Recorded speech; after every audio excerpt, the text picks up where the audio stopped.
Bonjour à tous et merci de nous retrouver sur les antennes de la télévision du Monde pour cette édition de Politiquement Incorrect. Deux courants se sont opposés tout au long de cette semaine sur le retrait de l'organisation de la Coupe d'Afrique des Nations 2019, jadis attribué au Cameroun, retrait, décision émanant du comité exécutif de la Confédération africaine de football réunie à Accra, au Ghana, en marge de la Coupe d'Afrique des Nations 2018, version féminine. Entre l'option d'une saisine évoquée par plus d'un et l'ouverture de négociations pour l'organisation de la Coupe d'Afrique des Nations 2021, le Cameroun a donc choisi l'option de la diplomatie tout en espérant de respecter les délais de livraison des chantiers en cours engagés pour la Coupe d'Afrique des Nations 2019 prévue en mars prochain. Cette décision, bien que salutaire pour plus d'un, impose désormais une introspection.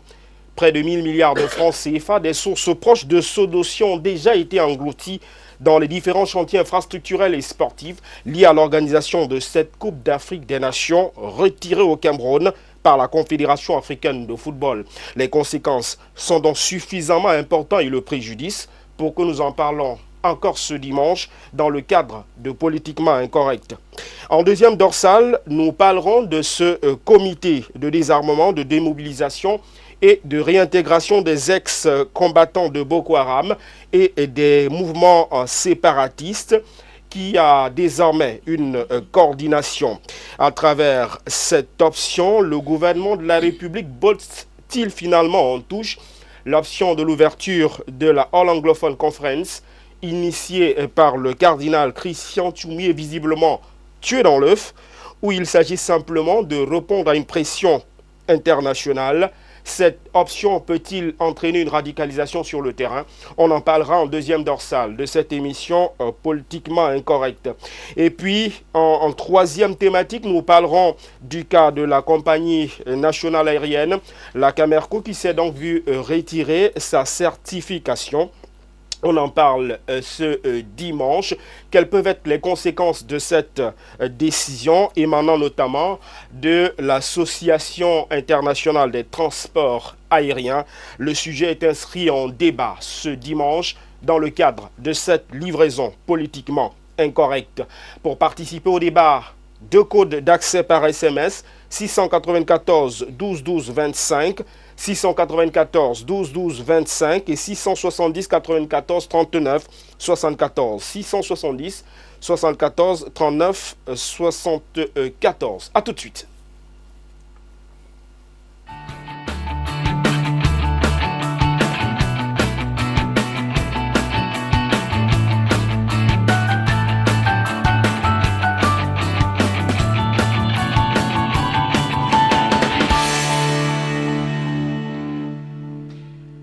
Les invités qui ont bien accepté d'être avec nous ce dimanche sont confortablement installés autour de ce plateau. Et je vais commencer par Maître Emmanuel Pensy, avocat chevronné, inscrit au barreau du Cameroun et qui est par ailleurs cadre du Rassemblement démocratique du peuple camerounais, le parti au pouvoir. Maître Emmanuel Pensy, bon dimanche et merci d'être venu. Merci à vous et merci à vos millions de téléspectateurs.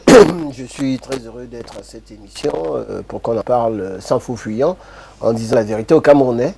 Et j'espère que vous nous donnez l'occasion avec les panélistes d'être dans la mouvance actuelle des Camerounais qui ne sont pas du tout contents de la situation dans laquelle nous nous trouvons.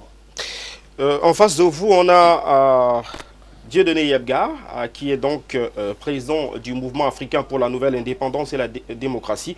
Monsieur le Président, merci d'être venu ce dimanche.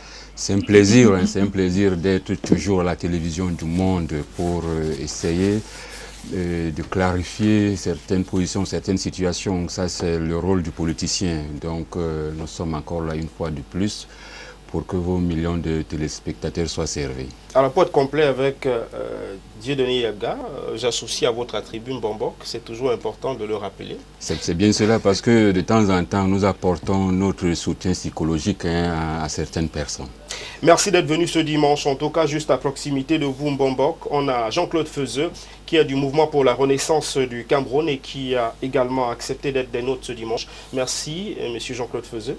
Merci Yves pour me donner une fois de plus l'occasion de m'adresser à vos milliers de téléspectateurs sur des sujets d'actualité qui préoccupent effectivement tous les Camerounais, parce que notamment le retrait de la Coupe des Nations 2019 au Cameroun, c'est quand même un point chaud d'actualité. J'espère pour les téléspectateurs que les éléments que nous allons donner ici vont suffisamment les édifier sur les tenants et les aboutissants de cette décision.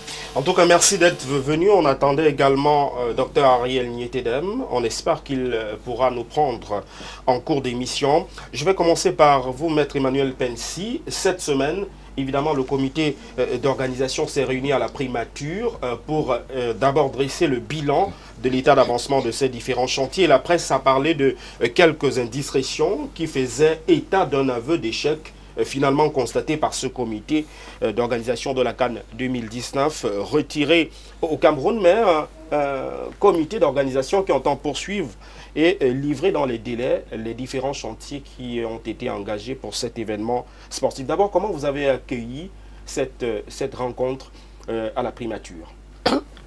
Je pense que c'était une bonne rencontre à la primature parce que les choses se sont dites. On a dit la vérité, parce que la vérité était cachée au président de la République. Ça fait depuis un certain temps qu'on lui disait que tout allait bien. Je rappelle tout simplement que c'est en 2014 que la CAN a été attribuée au Cameroun. Issa Hayatou, ça faisait 28 ou 29 ans qu'il était là, et tout le monde demandait à ce prince du Nord pourquoi il ne donne pas la CAN au Cameroun. L'attribution de la CAN a été faite, je dirais, d'une manière quasiment unilatérale, parce qu'il n'y a pas eu tellement de réunions. Il a tout fait pour la donner au Cameroun, et le Cameroun avait suffisamment de temps pour faire en sorte que les stades soient construits. Je tiens à rappeler que la dernière CAN du Cameroun, c'est en 1972, dans lesquels nous avons été battus par le Congo-Brazzaville.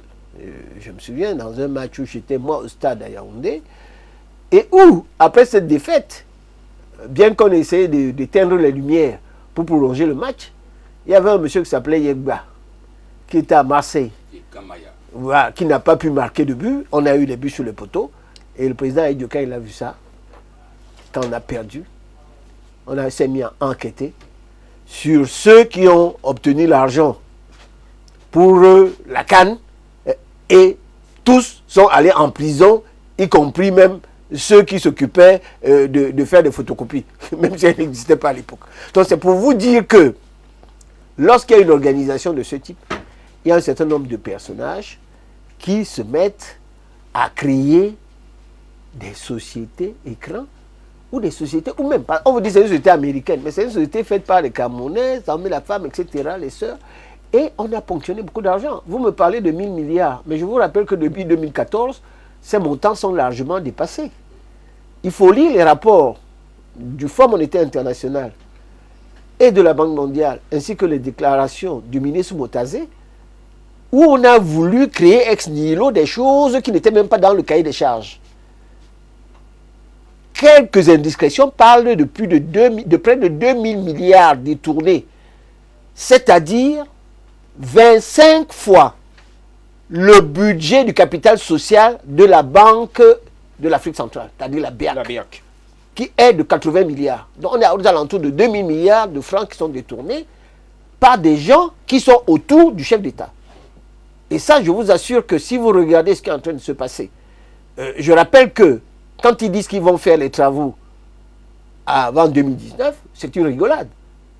Vous vous souvenez, s'agissant de l'hôtel qui devait accueillir le comité, j'allais dire agricole, à Ebolova. Le comice agricole agropastoral. On a mis 8 ans. 8 ans pour pouvoir le terminer. Et aujourd'hui, quand vous allez regarder, Ahmad a dit qu'on était à 55%. On n'a pas terminé, il n'y a pas les infrastructures. Comment vous pouvez faire pour aller même à Japoma? Rien n'a été fait. Les routes ne sont pas faites, il n'y a pas que des routes, il y a des hôtels. Et à ce moment-là, on arrive à une situation où il ne pouvait pas y avoir décemment la CAN au Cameroun. Or, en retirant la CAN au Cameroun, vous savez combien de francs les Camerounais ont investi Moi, j'ai un ami à l'Ouest, là-bas, qui a investi. Les gens ont mis des milliards, ont pris des engagements au niveau bancaire pour faire en sorte qu'ils puissent accueillir des hôtels, construire des maisons, etc. Et rien n'a été fait.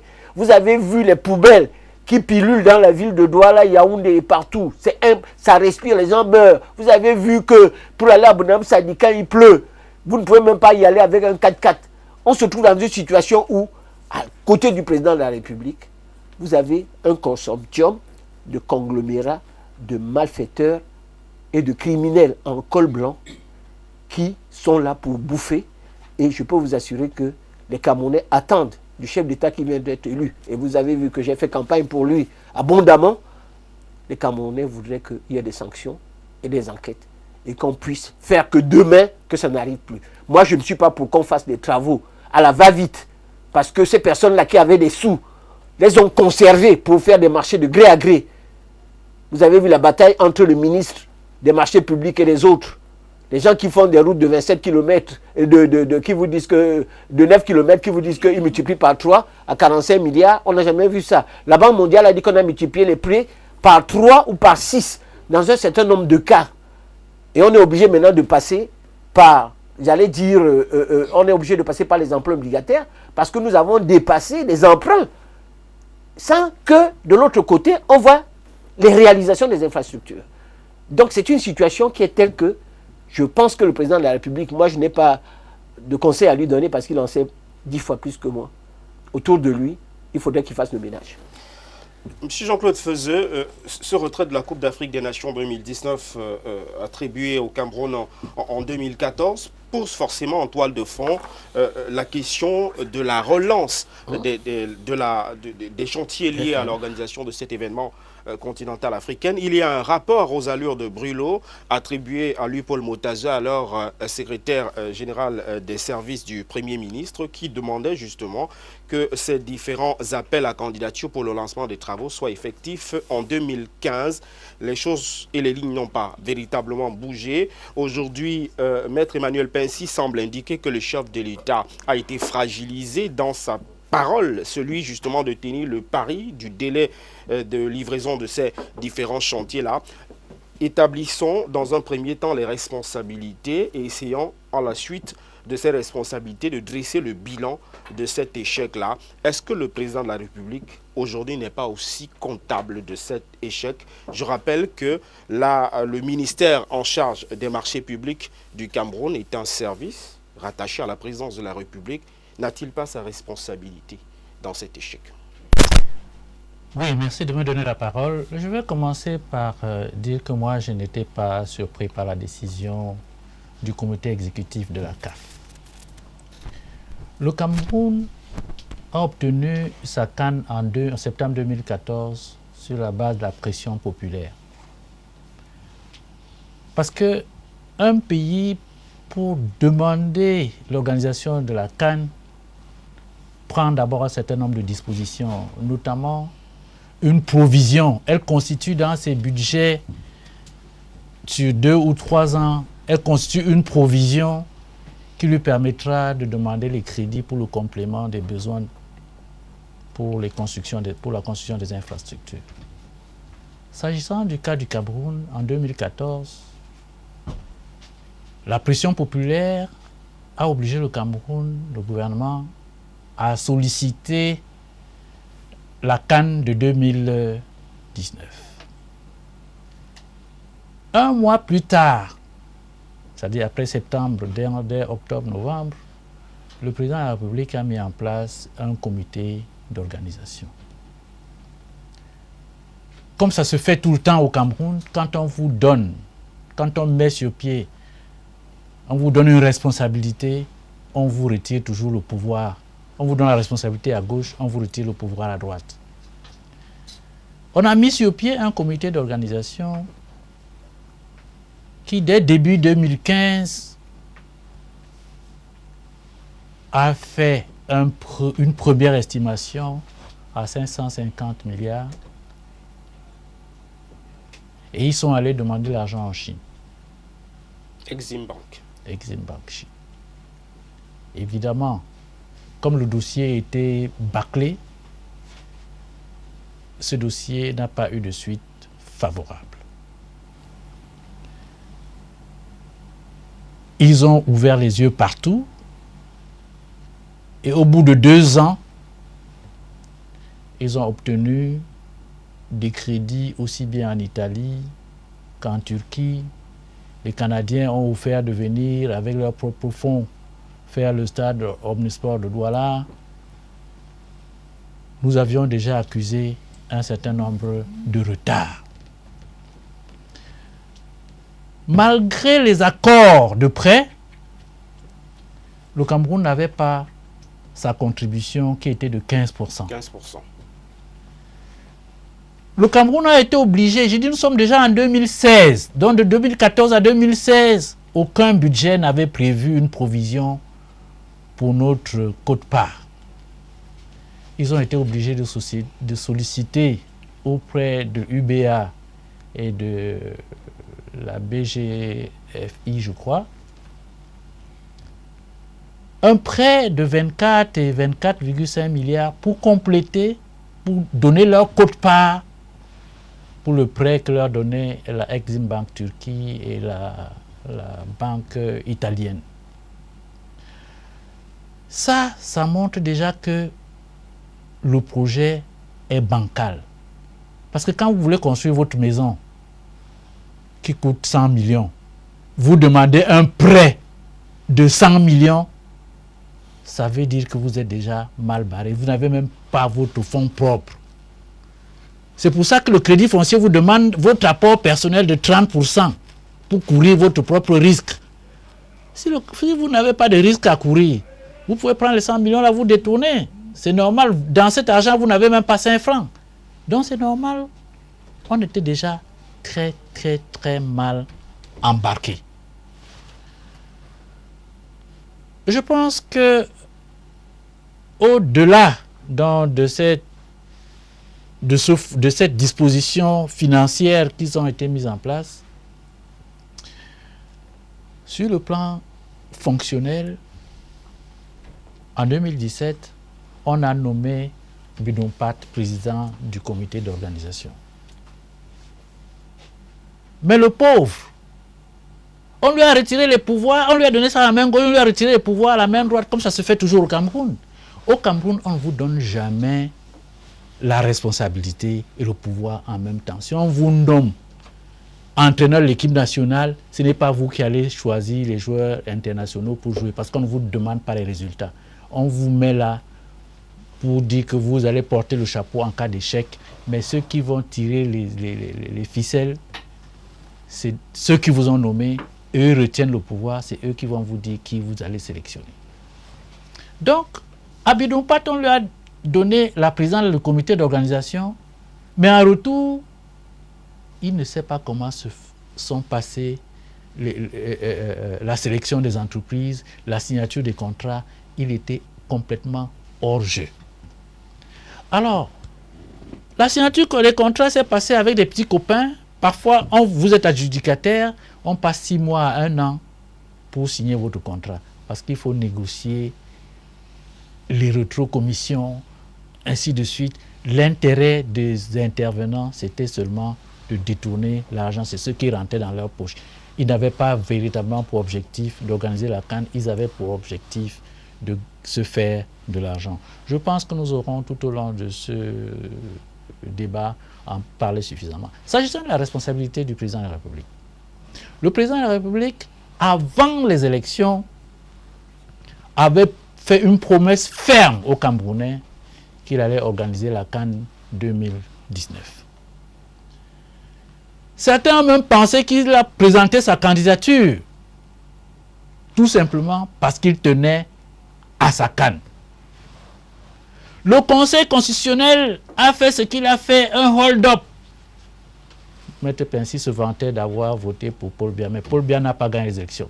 Non, le Conseil constitutionnel, j'ai encore la parole s'il vous plaît. Vous avez la parole. Le Conseil constitutionnel a fait ce qu'il a fait. Je voudrais rapidement, s'il vous plaît, si vous permettez que je continue. Je vais vous laisser continuer. Si on restait dans le cadre du débat et de la thématique qui est inscrite à l'ordre du jour, évidemment, il a gagné les élections, comme vous voulez, c'est ça que vous voulez entendre. Moi, je parle parce de qu'il la CAN, en tenait tout cas. à sa canne. Il a prêté serment, il a promis la canne. Maintenant, il ne lui reste qu'à assumer. Si c'est un homme d'honneur, un mois plus tard, il ne peut plus organiser sa canne, qu'il tire les conséquences. Donc, sa responsabilité est grande. Je peux reconnaître en lui que un mois après qu'on nous ait attribué la canne, il a mis sur pied un comité d'organisation, malheureusement, qui n'était pas fait d'experts, qui était fait des représentants des ministères qui ne connaissaient rien en la matière. Voilà ce que je peux dire d'entrée, en attendant que... Bambo Dieudonné, Yebga, ce retrait de la CAN, à la base, évidemment, cela a suscité un tollé général, une sorte de colère de certains des Camerounais qui pensaient qu'il s'agissait en toile de fond d'un règlement de compte entre Ahmad et l'ancien président de la Confédération africaine de football, Issa Hayatou. Mais les réalités sont là, visibles. Le niveau d'exécution des chantiers a atteint à peine la barre de 50%. Le président a été trahi. Bien, le retrait de la CAN au Cameroun, pour nous, c'est une bonne chose. C'est une bonne chose, pourquoi? Parce que si on dit que le président Ahmad voudrait noyer son prédécesseur, moi je dirais qu'il ne l'a pas attaqué dans sa gestion, à ce que je sache. Il a posé des faits que nous voyons tous. Moi, j'ai suivi l'interview du président de la CAF. Et il y a un endroit où il n'a pas été très long. Et moi, je vous assure que pour nous, nous pensons que c'était là le nœud du problème. Pour vous, les journalistes qui avaient accompagné l'équipe de la CAF pour inspecter les sites, quand vous les avez accompagnés au sud-ouest, qu'avez-vous constaté? Ils étaient entourés de membres du BIR et ils étaient interdits de prendre certains accès. C'est là où s'interroge que mince, nous ne sommes pas nombreux. Quand les délégations arriveront au Cameroun, est-ce qu'il y aura le BIR pour tout le monde? Et la déclaration d'Ahmad, il dit exactement: souvenez-vous de Kabila, ça nous a coûté cher à la CAF. La sécurité. Moi, je pense que le problème le plus important, ce n'est pas les structures, mais c'est la sécurité. Vous voyez, il y a un Américain qui a été assassiné au nord-ouest, et un Kenyan aussi qui a été assassiné. Moi, je suis persuadé que si on tenait cette canne, avec cette insécurité que nous avons au nord-ouest, au sud-ouest, les étrangers qui allaient venir dans notre pays ne seraient pas à l'aise, ne seraient pas en sécurité, ces étrangers-là. Et on allait salir notre nom au plus haut niveau. Et le Cameroun allait vraiment être une zone, un pays non fréquentable. Ah, il fallait donc éviter ça. Quand je dis que le retrait de la CAN au Cameroun, pour nous, c'est une bonne chose. Parce que tant que le problème du nord-ouest et du sud-ouest n'est pas résolu, même en 2021, nous ne souhaiterions pas que la CAN soit organisée au Cameroun. Il faut d'abord que le problème anglophone soit résolu. Ça, c'est un sentiment fort. Alors, dire que le président a été trahi, moi, je ne pense pas. C'est plutôt la réalité qui poursuit le président. J'ai bien aimé le plaidoyer de Maître Pincé qui, à un moment donné, il reconnaît que ses amis font du mauvais jeu. Mais c'est le travail que nous, les opposants, nous disons tout le temps que M. Biya est mal entouré et il faudrait que tous ceux qui sont au RDP se le disent. Ceux qui gèrent M. Biya ne sont pas nombreux, n'atteignent même pas 100.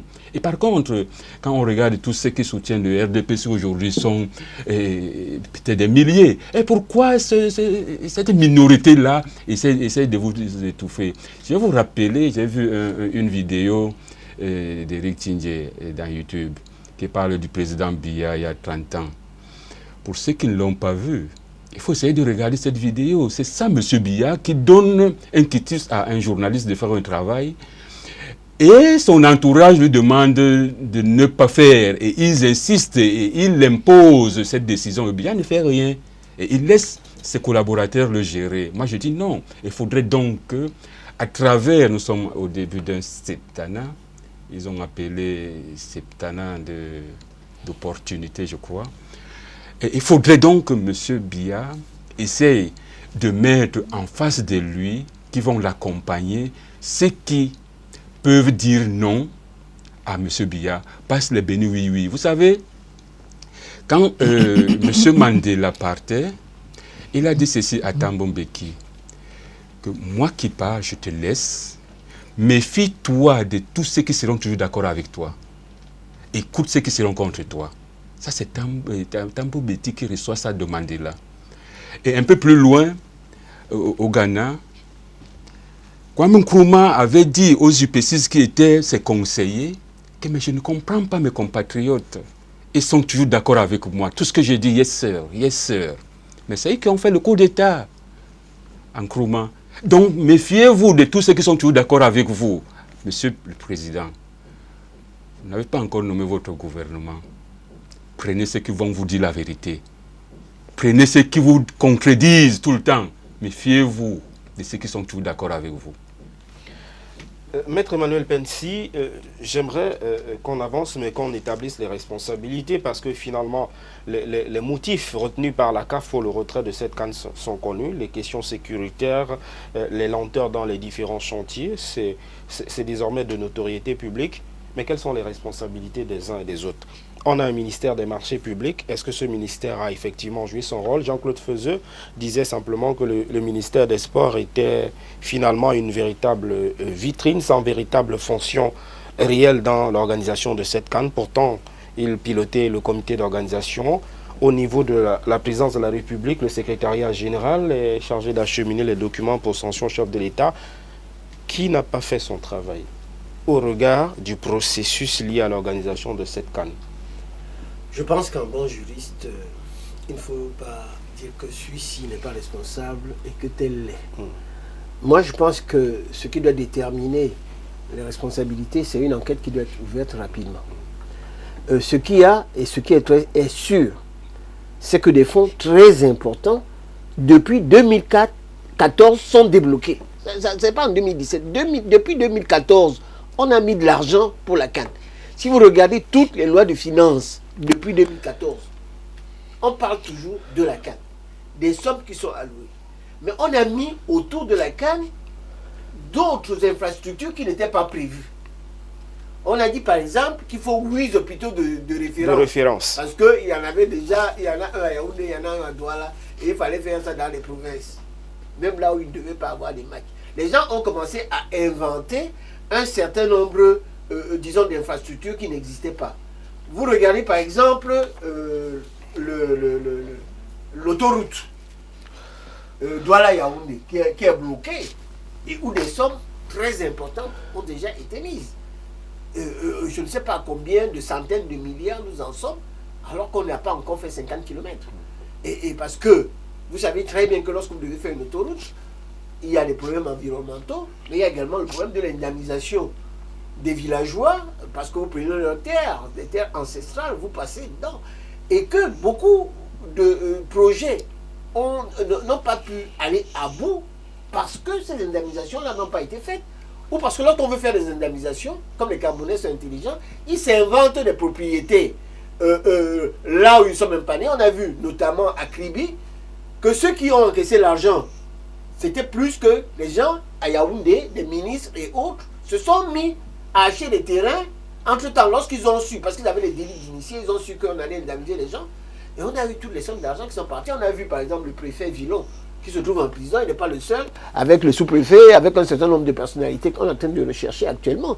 Donc il y a, j'allais dire, une organisation criminelle. D'autres ont dit que c'est la mafia. Mais c'est les délinquants qui sont tout autour. Ne vous fiez pas aux titres et aux fonctions. Un voleur est un voleur.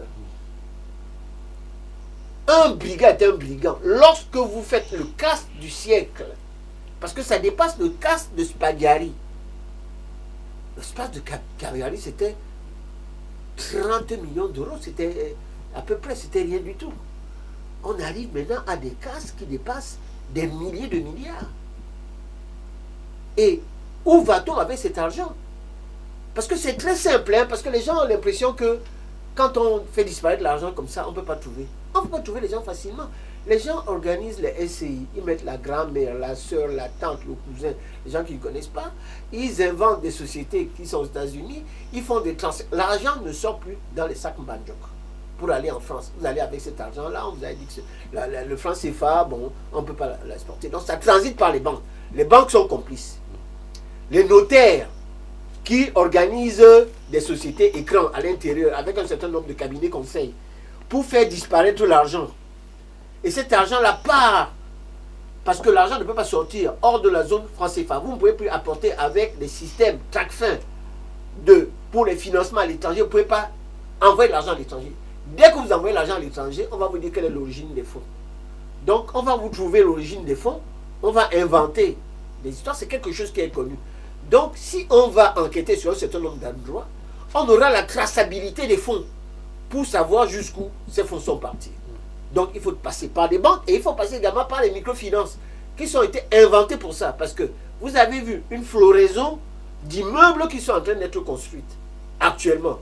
Parce que tous les gens qui ont des quincailleries, quand ils viennent vous apporter l'argent, c'est toujours avec des espèces. Et ça, c'est ça qui est en train de se faire, que c'est tout cet argent-là qui est obligé donc d'aller dans ce genre d'activité. Parce que des gens, vous avez également d'autres personnalités dont on a vu des centaines de millions qu'on a pris sur les toits de leur maison. On en a parlé. Et cet argent-là ne peut sortir que dans des affaires de ce type-là. Et le président de la République, je dois le dire, en 2013, sur le fameux discours de 2013, il a dit que c'était des personnalités qui étaient incompétentes. C'est Yéga qui l'a dit tout à l'heure, ou bien faisait. C'est vrai que... Mais à la suite de ce discours, on n'a pas vu beaucoup de mesures prises par le président de la République. On peine à comprendre un discours aussi efficace et puis aucun effet d'entraînement. Après le discours, peut-être que le président de la République a voulu donner une deuxième chance. Il a même donné une troisième chance. Mais on ne peut pas avoir de quatrième chance dans ce genre d'activité-là. Et je peux vous assurer que le peuple camerounais actuellement est totalement furieux. C'est partout. Vous regardez ce qui se passe à Douala.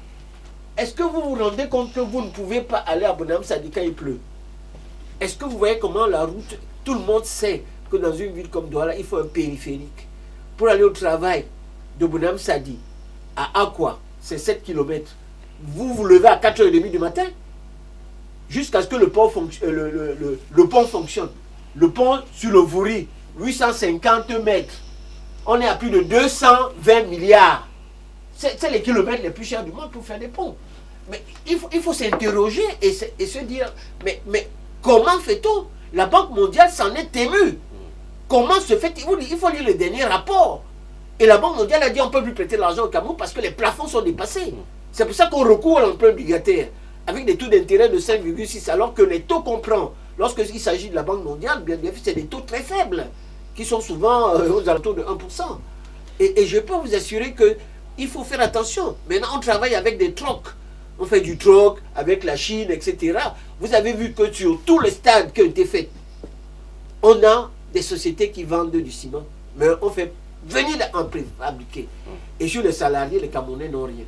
Donc la CAN n'a même pas eu un effet sur les entreprises camerounaises qui se sont plutôt endettées pour faire des travaux périphériques à côté. Vous avez